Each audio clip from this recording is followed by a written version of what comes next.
بسم الله الرحمن الرحيم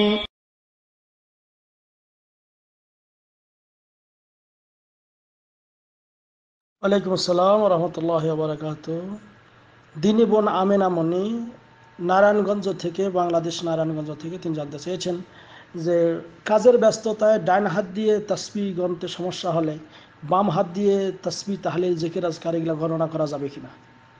আলহামদুলিল্লাহ, সাল্লাতু ওয়াসসালামু আলা রাসূলিল্লাহ। সম্মানিতা বোন, প্রথম কথা হলো তাসবিহ গণনা করা এটা ফজিলতপূর্ণ আমল।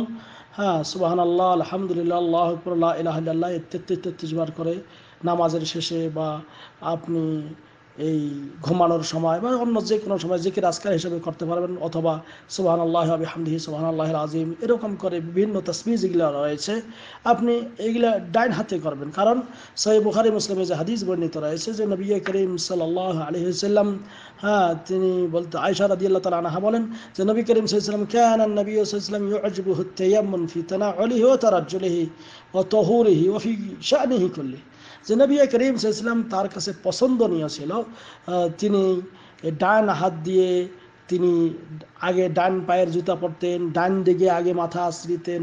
হ্যাঁ, তারপর পবিত্রতা অর্জন করার জন্য ডানটা পছন্দ করার সকল ক্ষেত্রে, শুধু টয়লেট ইস্তেঞ্জার সময় বাম হাত ব্যবহার করতেন। কিন্তু ওয়ায়াজুজু যালিকা বিল ইয়াদাইন, তবে শেখ বিন বাজ রাহিমাহুল্লাহর কথা হলো যে ওয়ায়াজুজু যালিকা বিল ইয়াদাইন, দুই হাত দিয়ে এটা করা যেতে পারে, কারণ বিভিন্ন হাদিস এই সংক্রান্ত বর্ণিত রয়েছে যে নবী করিম সাল্লাল্লাহু আলাইহি ওয়াসাল্লাম তিনি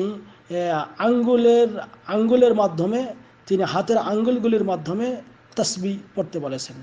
হাতের আঙ্গুলগুলি বলতে কি বোঝা যায় যে ডান এবং বাম উভয়টাই কেউ যদি ব্যবহার করে, তাহলে তিনি বলতেছেন যে আন্নাহু কানা ইয়াকুদু তাসবিহ বিআসাবিহি বিয়াদিহিল ইউমনা, নবী করিম সাল্লাল্লাহু আলাইহি ওয়াসাল্লাম তিনি ডান হাতের তাসবিহ, ডান হাত দিয়ে তাসবিহ ব্যবহার করতেন। এবং আরেক হাদিসে এসেছে যে ইয়াকাদনা বিল আনামিল বিল ইউসরা ওয়াল ইউমনা জামিআন, হ্যাঁ, যে তোমরা হে নারীরা তোমরা ডান বাম উভয় হাত দিয়ে তোমরা তাসবিহ গণনা করতে পারবে। এবং এই কথাও শেখ বিন বাজ রাহিমাহুল্লাহ বলতেছেন, তিনি বলতেছেন ফাল আমরু ফি হাযা ওয়াসি', হ্যাঁ, যে এটাতে প্রশস্ততা রয়েছে যে ডান হাত এবং বাম হাত উভয় হাত দিয়ে আপনি এই তাসবিহ গণনা করতে পারবেন, জায়েজ। তবে উত্তম এবং শ্রেষ্ঠ হলো আফদল, যে আন্না তাসবিহ বিল ইয়ামিন আফদল, হ্যাঁ, মিন সাব্বাহা বিল ইয়াসার, অর্থাৎ যে ব্যক্তি বাম হাতে না করে ডান হাতে তাসবিহ গণনা করবে এটা হলো উত্তম এবং শ্রেষ্ঠ। কিন্তু ফালা বা'সা, কেউ যদি বাম হাতেও করে তাতে কোনো অসুবিধা নাই। জাযাকুমুল্লাহ খায়রা, আশা করি এই জিনিসটি আপনার আমার ক্লিয়ার হয়েছে। তো বাম হাতে কেউ যদি তাসবিহ করে প্রয়োজনবশত, তাহলে বা উভয় হাতে করে, এটাতে জায়েজ রয়েছে। হাযা ওয়াল্লাহু আ'লাম বিসওয়াব, সাল্লাল্লাহু আলা নবিয়িনা মুহাম্মদ। আসসালামু আলাইকুম ওয়া রাহমাতুল্লাহ।